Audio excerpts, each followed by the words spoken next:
You lamented the lack of centre half, so let's speak to somebody who's from a country that... We've got plenty. What, 10, 12 people like Konate, Jules Koundé. They watch the France play on television. Well, I mean, I don't think they're going to the Euros. They might, I don't know. But you've got so much depth at centre back. Yeah. I mean, this is why I think it's random. But I disagree with you. There was a times in academies in France where those clubs were really going for the tall, strong, very physical players. And I think if that's the profile you're looking for, mostly in those kind of players are either defensive midfielders, and we have some really big, strong ones, or centre backs.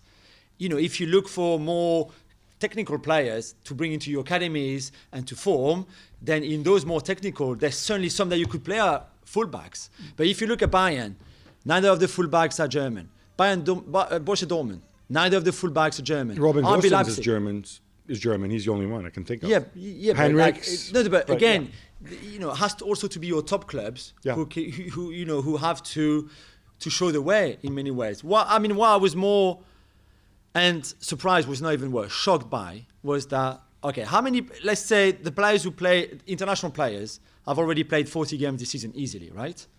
Now you've got 3 games in 8 days for all those national teams, okay? Yogi Löw, and now we're talking, this is not a new young coach who's not really sure of what to do. This is one of the most experienced, successful coaches in the history of German football, right?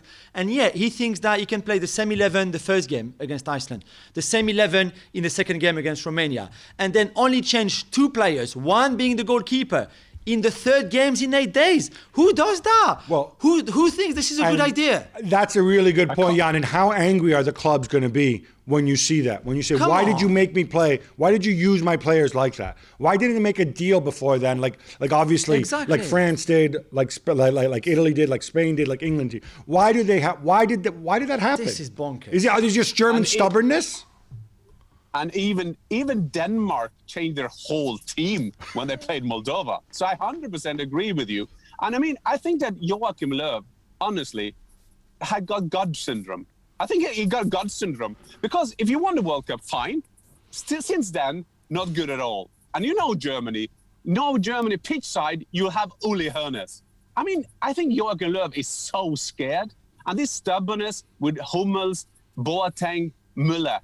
Which coach will do that? How can you take out, you need passion in your team. How can you have Thomas Muller not in the national team? And of course you have to make deals. When you had a look at that team yesterday, why does Löw always have to invent something new? Why does he have to change system? Why don't he take 3 games and think, well, I play with them, and I do this, but I steady, I will do my system, I need the credibility from the different clubs.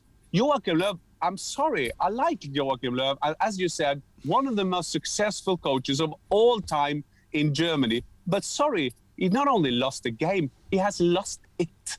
And I think there will be leaders now in Germany, as we speak, that will think, well, how do we solve this? Can we call Ralf Rangnick, whoever? We need a savior now till the summer. Not just that, but as I tweeted out, he also, you know, when you sit on the bench and they have the little sign saying you're not allowed to sit here. That's where he sat. He sat on those on the crosses. Yes, seats. There's no video of him picking his nose this time and then doing disgusting things, but still, Jan, thank you so much.